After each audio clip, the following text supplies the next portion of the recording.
Telur haiwan yang masih wujud apakah yang paling besar? Burung unta. Betul. 1-0. Hebatnya awak. Hadiah peserta hari ini ditaja oleh Awal. Apakah simbol kimia bagi karbon dioksida? C2. CO2. Betul. 2-0. Jalur gemilang mempunyai berapa warna? Fine. Betul.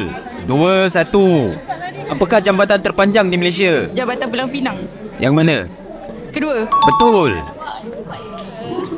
Bahagian tumbuhan manakah yang menjalankan proses fotosintesis? Daun. Betul. 3-2. Apakah gurun panas terbesar dalam dunia? Oh, macam Mesir. Bukan. Start dengan huruf S.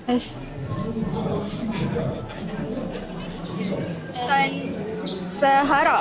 Betul. wow. Apakah jenis darah penderma universal? Oh. O. O apa? O minus.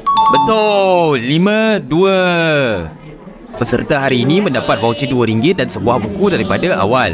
Anda boleh dapatkan bahan bacaan pendidikan awal kanak-kanak dalam pelbagai bidang daripada Awal.